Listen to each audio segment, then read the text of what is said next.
Hey guys, how's it going? This is Rob Pribish coming at you from the Prib Crib, and today is my State of the Spectrum address.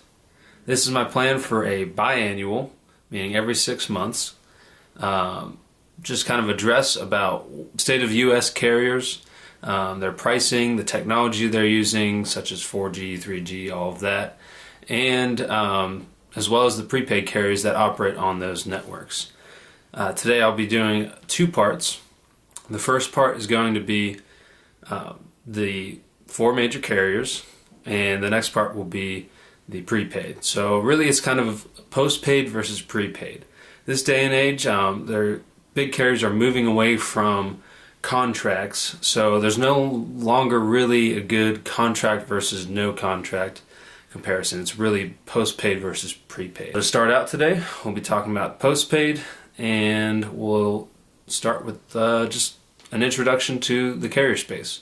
There are 4 big carriers in the United States. They are Verizon, AT&T, Sprint, and T-Mobile. T-Mobile really kind of shook up the space recently when they said straight up, you're subsidizing your cost of your phones. You are taking out a loan for that phone and you're paying us $22 a month or whatever it is, and eventually you'll own it, and then your price will go down because you're not paying for that phone anymore. Soon after, Sprint and AT&T followed suit, whereas Verizon has not. You can still go no contract on all 4 carriers as long as you own the phone in question. And so that's where we're going to start this comparison. We're going to assume that you already own the phone and now you're paying for the service. We're going to compare just the price of the base service. Now, as a disclaimer, I don't know how these networks work. I don't know how good the speeds are. I don't know how good the reception is in every part of the country. I've been many places in the country, and I can use my own experience to kind of help you out from there. But if you know that in your area, Verizon is the only one that actually works, I'm sorry, this comparison is not going to be very useful to you. But if you're in a big city, or if you're in the city very often, that's when you're actually going to use your mobile phone, otherwise you're at home with Wi-Fi, then go ahead, and I think every carrier is pretty decent in the city. I know that here in Southern California, they're all pretty equal. Especially if you go down to LA, they've all got 4G LTE, and they're very comparable. As I said, postpaid they're a little hard to compare, especially since Verizon's holding on to that subsidized pricing model. AT&T still is kind of holding on to the subsidized model, but instead, if you do own the phone in full, they give you a slight discount. Whereas it's really kind of a matter of how the bill is broken down. On Sprint and T-Mobile, they are very explicit. This is the price for the service. This is the price for your payment plan on the phone. We're also going to compare family plans and individual plans, as well as heavy data users and people who don't care about data. It's going to be a lot to talk about, and hopefully we get through it and you guys don't get too confused. I'm going to throw a lot of numbers up, but I'm going to make sure I'm comparing them. You'll probably see some graphics come up. We'll start off talking about individual plans. This is 1 line, 1 cell phone, and for 1 user. And we'll start off talking about data-heavy users. So I'm defining a heavy data user as someone who uses more than 2 gigabytes a month. Now the big 4 carriers, they're kind of split into 2 camps. T-Mobile is a throttler. They'll give you full speed for up to for example, 2.5 gigabytes. Then they'll slow you down to 2G, which is plenty. You can get email. You can send, Facebook texts. You can load web pages. In fact, the original iPhone on 2G, and people loved it. So it's plenty, and there's no overage charges. Whereas the rest of the carriers have overage charges. And they all do it a little bit differently, but generally once you're to that point of above 2 gigabytes, the overage charges are $15 per gig. That can add up pretty quickly. Whereas on T-Mobile, you're never paying more than what it says on your bill, which is really nice.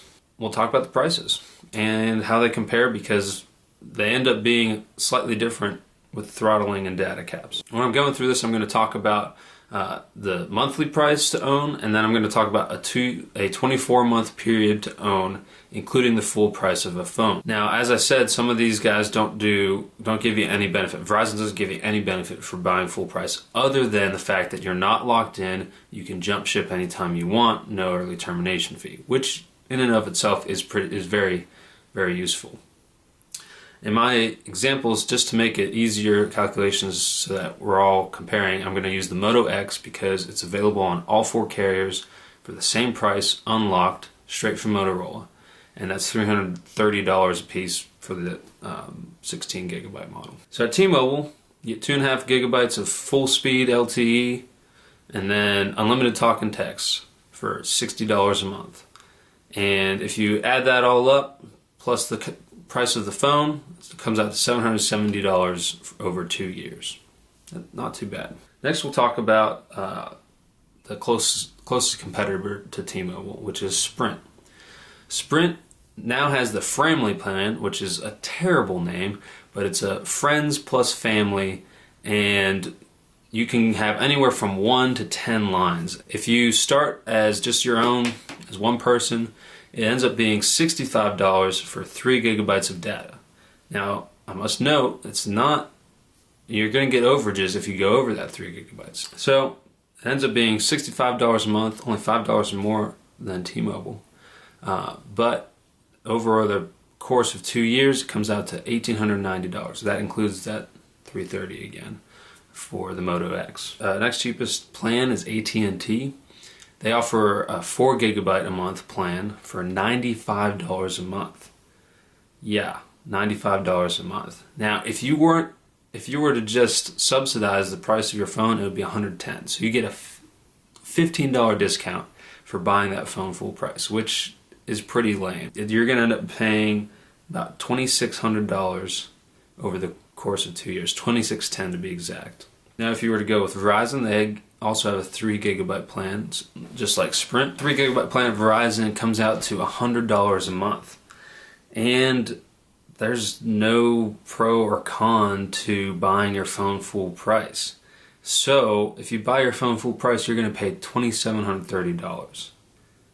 Or it's the same price to subsidize your phone, and you're going to pay $2,400. So, that's kind of interesting. It's still like way more than Sprint or T-Mobile, including the price of the phone. Let's just put this in perspective. At Verizon, the cheapest it can be, let's say you subsidize the price of your phone, $2,400. Meanwhile, at T-Mobile, it's $1,770. So you're saving almost $700. So next we'll talk about people who don't necessarily care about data. I am going to still talk about smartphones because every carrier is going the way of smartphones, and really they're cheap enough nowadays that I would argue they're completely worth it. But this is for people who are on Wi-Fi a lot. This is for people who have Wi-Fi at the house and they don't really use data when they're out and about. And there's a lot of people like that, and you can save a little bit of money doing such. We'll start with T-Mobile. T-Mobile is at $50 for their lowest plan. It's unlimited talk and text with 500 megabytes of full speed data. Meanwhile, we've got Sprint. Sprint's at $55. That's the base level of the quote-unquote Framily Plan.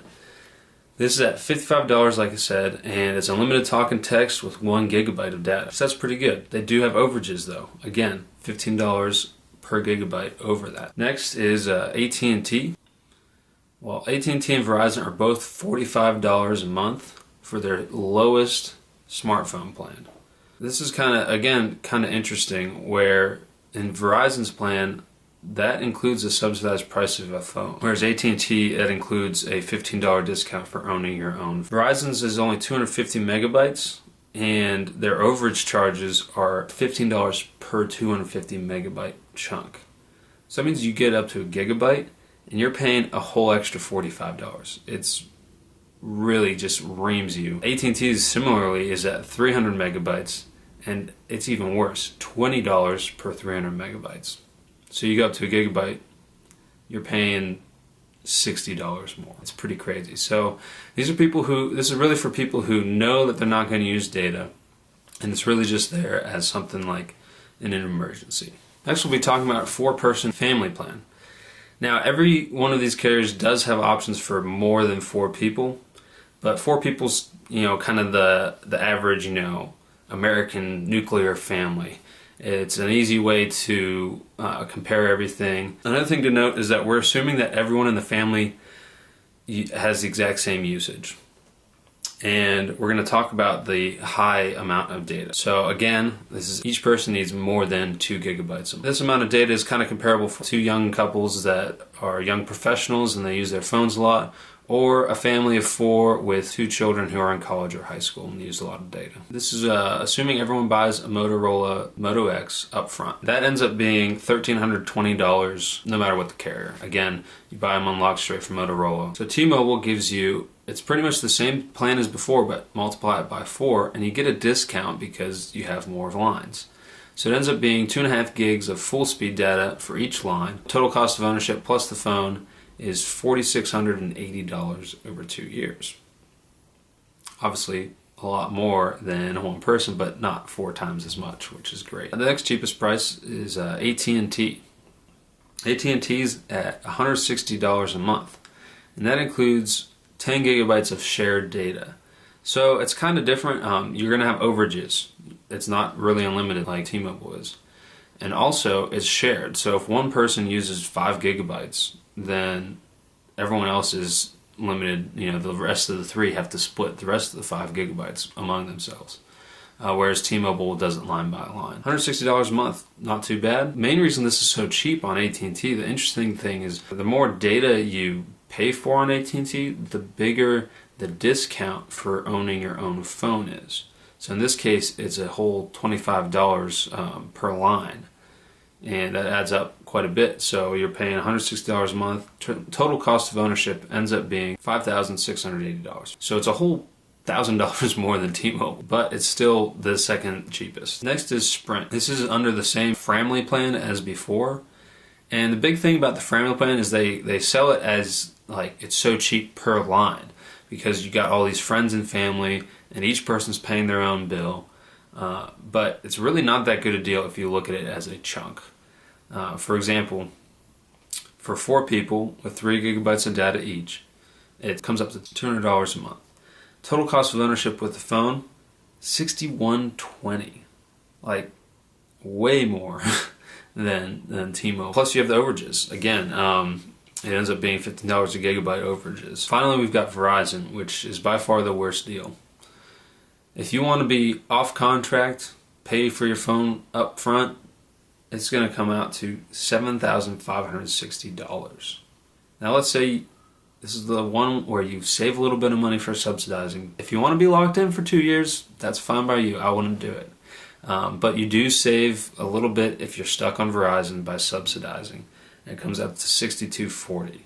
So that's the $1,320 plus $260 a month. That'll give you 10 gigabytes shared. It works the same way as AT&T. It's not line per line. Sprint and T-Mobile both only like 3 gigabytes per line or 2.5 gigabytes per line, and the overages are per line on Sprint. Verizon, it's all chunked together. So if one person goes way over, the other people have to either scale back or somehow decide that they're going to pay the overages. Verizon does thankfully let you change your data cap anytime for no penalty. So essentially if you see you're going to go over, you can upgrade your plan for an extra gigabyte. So you're paying $10 extra instead of $15 extra. So keep that in mind if you are on Verizon and you feel like you're about to go over. Alright, and for our final comparison, we'll talk about a family plan for people who don't need data. They're the kind that have Wi-Fi at home, they're always on Wi-Fi at work, and they don't care about data. There's still unlimited talk and text. That's pretty much the standard across the industry right now. So we'll talk first about the most expensive. Most expensive for this is Verizon. It's $175 a month, and that's for only 250 megabytes shared between all 4 people, which is not very much. But again, these people don't care about data. So it's $175 for that, and total cost of ownership on a no contract plan with the Moto X ends up being $5,520 a month. Now we'll go to Sprint. Sprint is $160 a month for 1 gigabyte on each line. Again, this is part of that Framily plan. and that comes out to $5,160 over the cost of 2 years with all the phones included. Next we got AT&T. AT&T is $120 a month.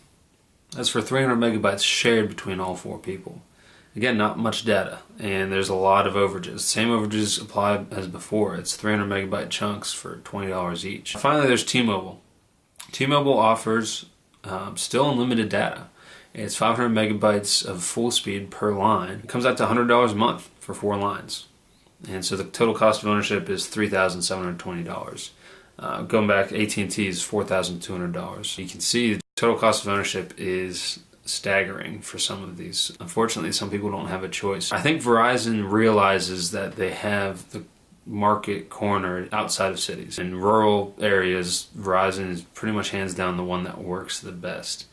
And even in some suburban areas, Verizon can sometimes be the only one that has 4G LTE data. So to wrap up, that's a kind of a comparison of all of the plans. Not all of the plans. There are multiple plans. These are the ones that are no contract, that allow you to jump ship whenever you want, and you own the phone, so you can go up on eBay, swappa, get rid of that phone, jump somewhere else, get a new phone, and it's generally just the best plan for people who have freedom. If you are stuck in a place with Verizon, then why not get the 2-year contract? Because if it's the only thing that works, it's the only thing that will probably work for at least a while. It takes a while to build up a network. So in the next 2 years, maybe at the end of those 2 years, you'll be watching another video of mine and T-Mobile will be way spread out. Who knows? Next video I'll do, part 2, will be about prepaid. And this is going to be a crazy video. There's a lot to talk about there. I spoke about how everything I've been talking about today is assuming that a family has all the exact same users.